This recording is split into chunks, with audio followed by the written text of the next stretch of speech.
Hello, cookbook friends. We are your hosts, Katie and Carrie. Today, we would like to talk about new cookbook releases in the first week of June. Because there are so many new cookbooks coming out the first week of June, which I'm not complaining about because we love cookbooks. This is going to be a two-part episode. So this week, we are going to be talking about beverage and cocktail cookbooks because summer is approaching and we're going to need more fancy and refreshing drinks. Yes! Yep. I'm thirsty! I know, me too! Iced tea is not cutting it. No. We'll also be talking about vegan, vegetarian, and plant-based cookbooks, plus some cookbooks by famous chefs, and some miscellaneous specialty cookbooks that will keep you in suspense waiting to find out what they are. Yeah. Katie, what's the first cookbook you're going to start us off with today? So we're going to be starting off with the beverage and cocktail cookbooks, and my first cookbook is the Cocktail Seminars. It comes out June 8th. It's by Brian D. Hoffling, and this one's kind of quirky and fun. It's divided into 5 quote-unquote seminars, and in each of these seminars, you have 30 recipes. So to give an example, we have a first course in cocktails. It's called The Survivors, and the first 3, everybody's going to know. You have a mint julep, an old-fashioned, a whiskey sour, and then you go on to like daiquiri, Gibson, Manhattan, etc. And then as you get further along, like the third course in cocktails, you have Renaissance Revivals, which means the Palmetto, the Dry Martini. I don't know what an Alaska is, but now I'm curious. What's a palmetto? It better not have any palm in it. I think palmetto is a gin recipe from what I remember. It's just a really quirky cocktail cookbook, and it's kind of hilarious. There's a lot of little quips in here, obviously. It's got some retro photos and funky colors, and black and white photos. They list how each cocktail is placed on a flavor scale, so if it's spicy or if it's bitter or super sweet, and you have different ratings for it. It's actually really fun, especially if you really nerd out on cocktails. It's very tongue-in-cheek. You learn about the history of cocktails and mixology all at the same time. I love the idea of taking a cocktail seminar or a cocktail class. Me too. Especially really in cool. person. Like, I'm getting a little virtualed out, and I know why we have to have all these virtual meetings. Right, exactly. And I totally agree. This is super fun. And I like that they're making an actual class really fun the way that they're teaching it. So that is the Cocktail Seminars. Next up, I have a book about whiskey. It's called Whiskey Rebels, the Dreamers, Visionaries, and Badasses who are revolutionizing American whiskey. It is a paperback or on Kindle. It's by John McCarthy. Comes out on June 8th. And it talks about how just as recently as 2003, the United States had about 60 craft distillers, but today there are over 2,000 in all corners of the country, and 500 of them are making whiskey. And one of the famous ones that lives near me and Katie is Woodinville Whiskey Company. They make a rye, a bourbon, and an American-style whiskey, and I love all 3 of them. And in fact, I need to go drink some of that today. Anyway, Whiskey Rebels is a collection of first-person accounts of the slightly crazy, brilliant innovators responsible for changing the whiskey landscape forever. And then they name a whole bunch of famous whiskey people I've never heard of. They even feature a prominent female whiskey producer called Nicole Austin. Love that. Yeah. Basically, a good educational book that you should read while sipping whiskey, preferably in an Adirondack chair by a lake. That's Whiskey Rebels, the Dreamers, Visionaries, and Badasses who are revolutionizing American whiskey. You know how to relax, Carrie. That's beautiful. My next cookbook, or it's a cocktail book, is the Big Book of Cocktails. It comes out June 8th. It's by Brian Lucas. You can have a drink for every day of the year in this cookbook. And I do. Sorry. They have 365 unique drinks from classics. You have twists on classics. You have brand new mixes that Brian Lucas has done himself. They also have, atypical cocktail glass guides, essential techniques, and garnishing, twists, salts, bitters, shaking, all those things. So this is a great cookbook, especially if you need a drink for every time of the year. But another cool thing about this cookbook is that they also have a whole section in here for non-alcoholic drinks. So if you know somebody or have somebody in your family, or that you're living with somebody that doesn't drink alcohol but always feels left out when you're out, doing your drinking thing, you can also create a little cocktail for them. And they don't need to feel left out. I have to do that back about 10 years ago when all my younger friends started having babies all at the same time.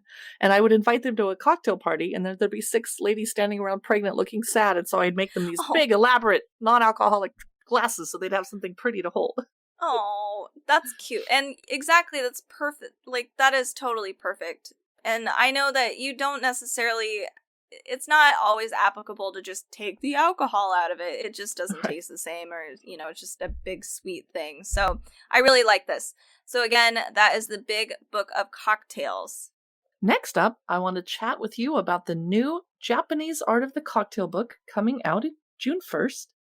It is by Masahiro Uroshido, a partner and head bartender of a New York City bar, which I've never heard of, called Katana Kitten. Now I totally want to go there if I ever go back to New York. Woo! This was just named Best New American Cocktail Bar at the prestigious Tales of the Cocktail Spirited Award. It presents unique cocktails with interesting flavors like Aqua Verde with grilled shishito pepper? That sounds too spicy for me. I don't know if I can handle it. But he shares his immense knowledge of Japanese cocktails, and he's not just his own bar, but he's chatted with lots of Japanese mixologists, and he's traveled and tried their drinks too. So this is something I don't know a lot about, and I'm really looking forward to checking it out. That's The Japanese Art of the Cocktail by Masahiro Uroshido.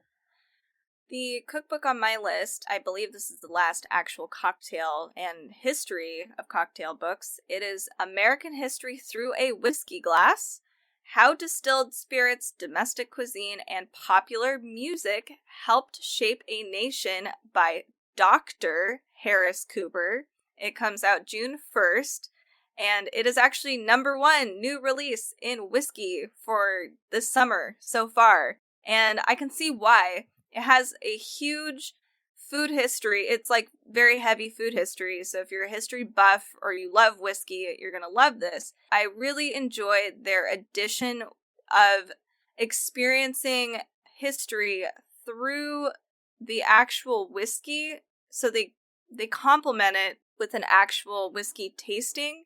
They complement it with food as well, and music. So they kind of guide you through an actual experience of drinking whiskey. That's super unique to me. I like that they're actually it's like holding your hand a bit. Like, here, say Woodinville whiskey, because we're now talking about Woodinville history and how they did whiskey. And then let's listen to the Seattle, Nirvana or something. And here's all these things to go along with it. And here's this food as well. So they have recipes, drinks, and it's just a really awesome history book. I would love to learn history like this all the time. All the history like this. So if you're really into that, I would definitely go ahead and check out American History Through a Whiskey Glass: How Distilled Spirits, Domestic Cuisine, and Popular Music Helped Shape a Nation. Our final beverage cookbook is the Fortnum and Mason Time for Tea book by Tom Parker Bowles. And I have to say that one of my happiest memories in my entire life was going to the Fortnum and Mason food hall in London and shopping. It was crazy good. Of course, we were staying in a flat, so we couldn't really buy lots of food to cook because we were going out to fabulous dinners every night in Mayfair. But I'm a big fan of Fortnum and Mason, and I love their teas. And so I'm very excited for their Time for Tea book. There's info on how tea is made, and I see a recipe for classic plain scones, as they would say it. Islands chocolate tea cakes, matcha layer cake. There's a chart of, if you like Earl Grey, you'll also love this kind of tea. If you like jasmine, you'd like their Jubilee tea that they make. If you want a strong builder's brew, you'd like their Irish breakfast. So I am going to definitely get this. And there's also a little chapter in this book on cocktails. Time for tea and cocktails. This is my kind of country. Yep. So that comes out June 1st. It's by Tom Parker Bowles. So we're moving on to the vegan, vegetarian, plant-based cookbooks. The first one that I have is called Eat More Vegan. It's released June 1st. It's by Luke Hines. And there are 100 plant-based recipes in this cookbook. And the cookbook is super vibrant. There's so many photos in here with the food is vibrant and colorful, but the cookbook itself is super vibrant and awesome and beautiful. And it's just a really fun look through if you want to look at it on Amazon. They have a lot of really fun recipes too that I haven't seen before, like I should have seen this. Like, I probably should have created this myself, like tempura tacos. Oh, yum. That sounds so yum. good. That does sound good. I'm so hungry. They have tomato pesto olive pizza with baby rocket. I don't know what that is. I'm Little curious greens. though. It's arugula with a fancy name. Oh, that sounds delicious. Everything in here also is gluten-free. So that's something that's really appealing to me, obviously. But they have, usually with vegan, it's really hard to do gluten-free, it seems like, because a lot of the vegetarian vegan options tend to have wheat in them or gluten. So having something available for, people that are also gluten intolerant to eat too, and they want to go plant-based, that's super cool. Yeah, this cookbook's super awesome. I really enjoy it. And it covers a whole array of flavor profiles too. You're not just looking at American food. There's, like the tempura tacos is obviously a fusion of Mexican and Japanese. But you have like a sauté jackfruit, or I guess a jackfruit sauté, or Herbie Hasselbacks with salsa verde. Oh man, my mouth is watering. It looks great. This is a really awesome cookbook. Super fun. Again, that's Eat More Vegan by Luke Hines. Next up, my vegan book I want to chat about is the Vegan ABCs Cookbook. Easy and delicious plant-based recipes using exciting ingredients from aquafaba to zucchini. It's by Lisa Dawn and Angeraim. Don't know how to say that, I apologize. It's a must-have guide for anybody new to plant-based cooking. I love this quote. It says, "There's no need to rely on sad pasta dishes or boring salads to stick to your diet." Okay, I don't make sad pasta dishes. I make delicious pasta dishes. But anyway. Right. Is there a sad pasta dish, to be honest? Pasta makes me happy, but anyway. Right. They made this for readers who might be craving savory, indulgent favorites, but readers aren't sure how to make them vegan. They do include recipes for how to add nutritional yeast. No thank you. And I don't know what aquafaba is, so I'm going to have to look that up. There's a recipe for not your grandma's gnocchi. There's a recipe for a flaxseed-rich banana caramel upside-down cake. I will remove the flaxseed before I cook that personally. Why would you ruin the flavor? I'm sorry. And they teach you how to make a sweet, buttery miso caramel sauce. This sounds a little too healthy for me, but it's nice that they demystify some ingredients that people who don't or who are new to a vegan diet find them intimidating. And here's my favorite part. There are 60 recipes in the cookbook, so there's also 60 photos. You know how I go off on rants if there's not photos in a book. Yep, right. In a cookbook. So that's the Vegan ABCs Cookbook by Lisa Dawn Angeraim. My next cookbook is super cute. It's called Nam Aste, the Mindful Plant-Based Kitchen. Oh, jeez. It's so cute.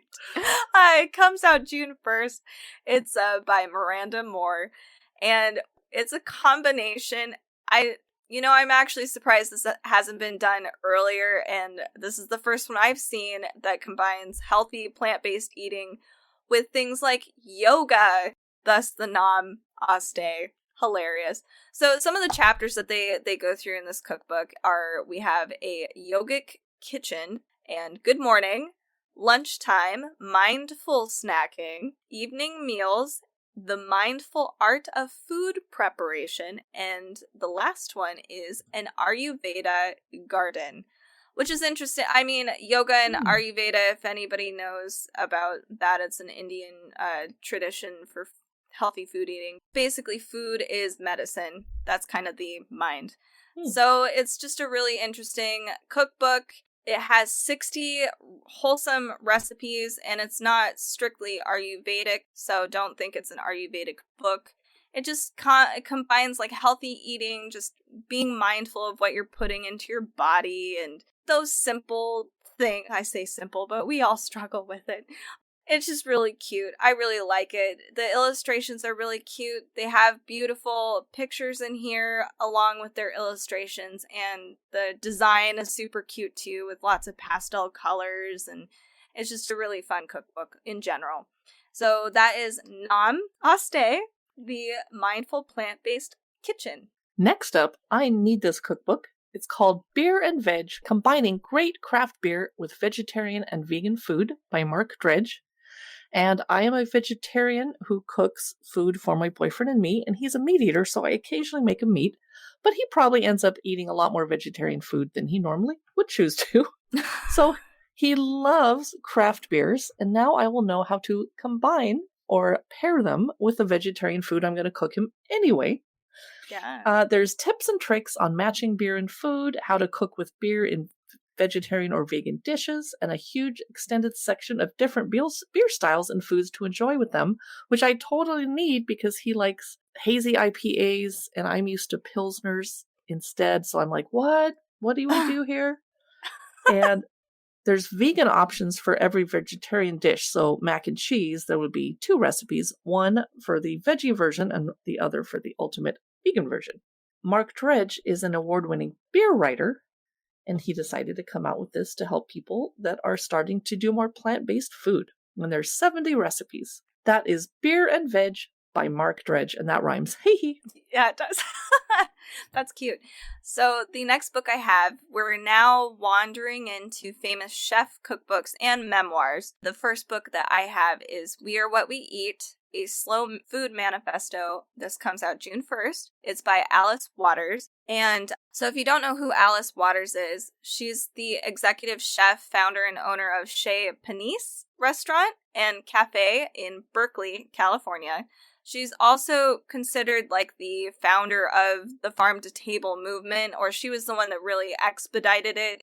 So basically this cookbook is kind of the guide on how we can make better choices for what we eat and to think about eating more seasonally, eating more locally, and it does break down a bit of the history, like at least American history, as far as like how in the revolutionary times how we've changed how we eat, how much we eat. We don't have time to eat. She's trying to pose an argument that we need to start slowing down, enjoying the food we have, and enjoying cooking.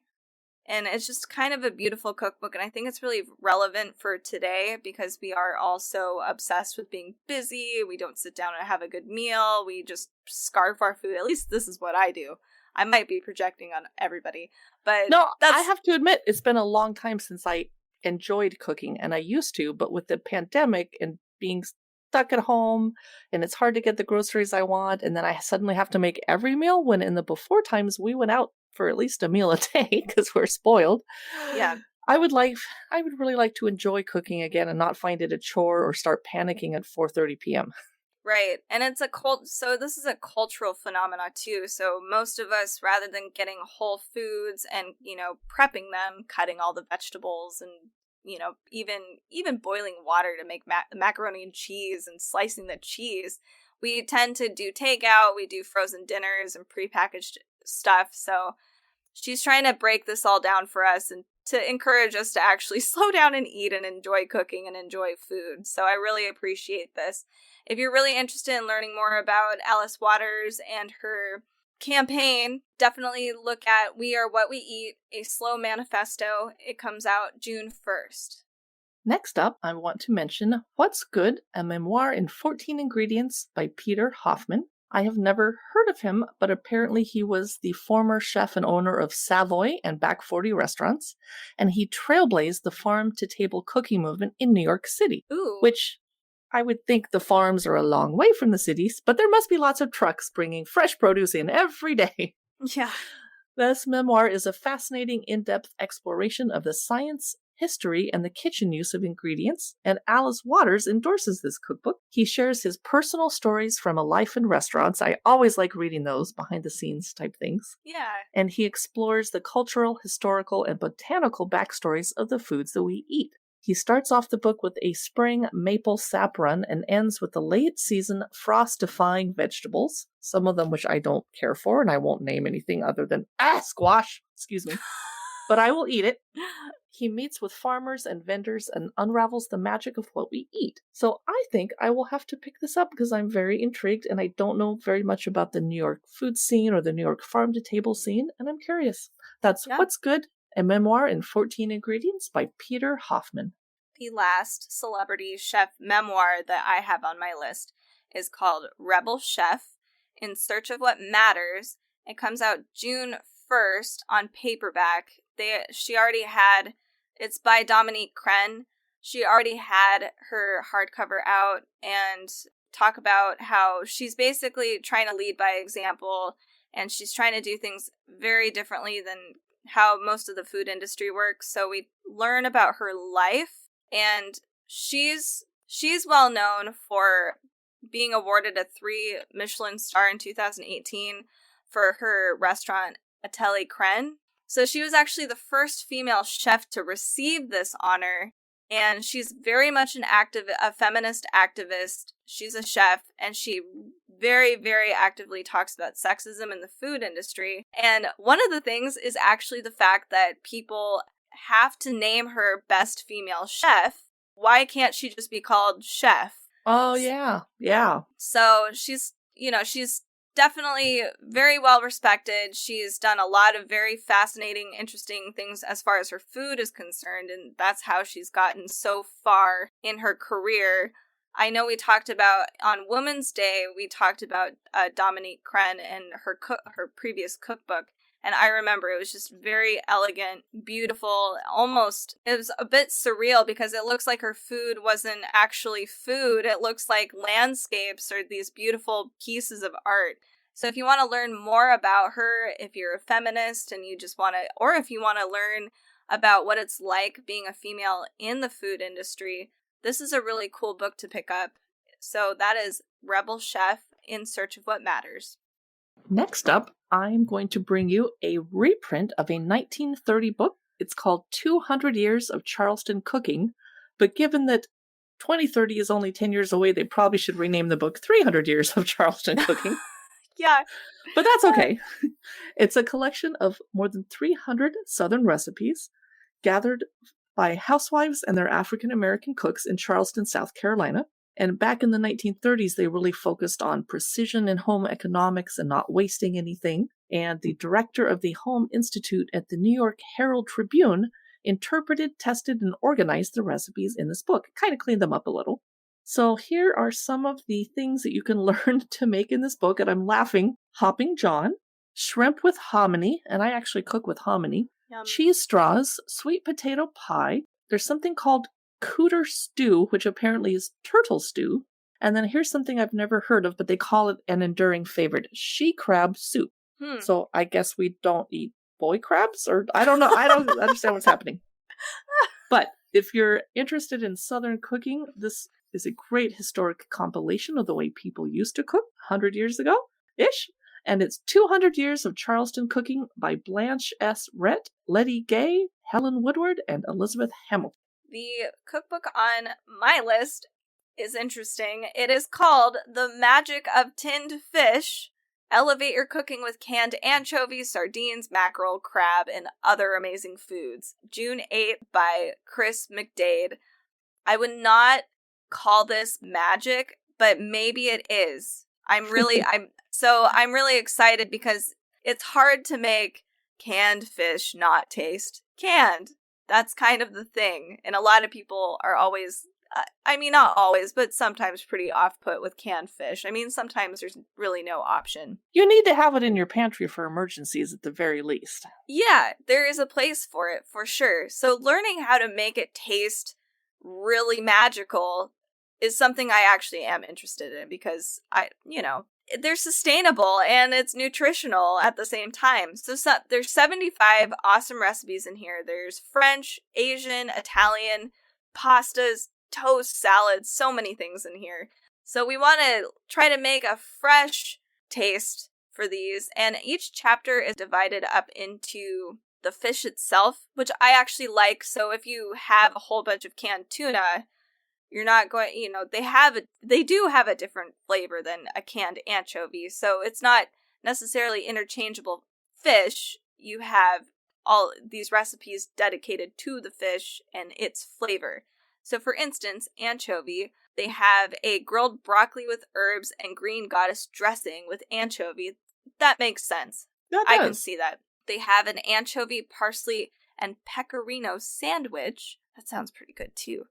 A cast iron ribeye steak with anchovy butter. Whoa. So that's a lot of different ways of using fish and their flavors and, creating these really cool dishes. Oddly, I don't want to say oddly because this cookbook looks really cool and I might actually pick it up. The pictures are huge and bright and colorful and they're really pretty. And I would not expect this from a canned fish. No, cookbook. I'm surprised. Yeah, it's quite beautiful. I am pleasantly surprised. I am okay with this. Oh, and some of these recipes look so good. This is actually quite exciting. If you are somebody that enjoys or wants to try to learn how to cook with tinned fish, because, it is good to have on hand, I would pick this up because it might surprise you. So it's called The Magic of Tinned Fish. Elevate your cooking with canned anchovies, sardines, mackerel, crab, and other amazing seafood. Next up is Lucy Lord's Food for the Soul, over 80 delicious recipes to help you fall back in love with cooking. I need this because I am not in love with cooking at the moment. I'm a little bitter and I should enjoy it. Yeah. Part of that is my kitchen is destroyed and under construction. But right. This cookbook starts off with essential staples such as dips, dressings, and butter coins. What is a butter coin? I think that is right up my alley. It sounds amazing. It does. And then she moves into breakfast. And then she moves into mains, and it says, say no to shit salads. So she's apparently quite a character. I'm surprised a publisher would publish something with shit in the title of a chapter, but I love it. For a cookbook, vegetables, fish, meat. And then she goes into in-betweens and afters. There's a chapter called Get Baked and a chapter called Drinks. So she's obviously a character. Yes. Oh, that's cute. She wants us to reclaim our time, our kitchen, and our taste buds. And I'm peeking at a roast beetroot balsamic and thyme soup that looks amazing. The food photography is gorgeous. I'm picky about that. Mm-hmm. There's a mixed tomato, Gouda, and pesto tart. And I love making tomato tarts, although it's challenging because if the tomatoes are gooey, they make the tart wet and mushy. It's a challenge. Yep. But I like making tarts because they look fantastic when you serve them outside at a cocktail party and you just slice them up and everyone's like, woo! There's a recipe for griddled maple and brown sugar pineapple with vanilla ice cream that looks amazing. Yum. A slow cooker pulled barbecued chicken sliders with chipotle lime mayonnaise that I'm sure everyone would love. It's her debut cookbook from Lucy Lord. Not really sure about her back history or where she came from, but she sounds like quite a crack up, and so I'm going to go look and see if she has a blog. So that was Food for the Soul, over 80 delicious recipes to help you fall back in love with cooking. I love that. The last cookbook on this list for the first week of June is Perfectly Dressed Salads. 60 delicious recipes from tangy vinaigrettes to creamy mayo. And this comes out June 8th. It's by Louise Pickford. So I really like this, obviously, because summer is coming up and salads and summer kind of go hand in hand. This is only a dressing cookbook, I believe. That's kind of the impression I'm getting. And wow. So having 60 different dressings, or being able to create 60 different dressings, is pretty amazing. And I doubt they probably don't require so many ingredients, so you can have them on hand or whip one up really fast. I enjoy salads for summertime, and I'm sure everybody else does too. They're just really nice and refreshing, but also just being able to kind of enhance what you have. I know that when I was growing up with salads, my my dad did a terrible job with salads. And it was always kind of the same, like, we called it a kitchen sink salad. It's obviously not very appealing. But you can make a really good salad, and I think a lot of it is the dressing. Personally, the dressing is the best part. So I'd really love to pick this up, learn how to make really awesome dressings so that I can actually, make my salads taste really good and, hopefully be healthier too and not get prepackaged stuff. So that, if you're interested in that too, like me, it's called Perfectly Dressed Salads, 60 Delicious Recipes from Tangy Vinaigrettes to Creamy Mayos. We are going to end this episode here, but stay tuned for part 2 next week, where we talk about all the rest of the new cookbooks coming out the first week of June. There's a ton of them, and we're so excited to explore those with you too. So thanks for listening. We hope you enjoyed it. Check out our other social media platforms because we release cookbook videos and reels. We're on Instagram, Facebook, and YouTube, and sometimes on Pinterest.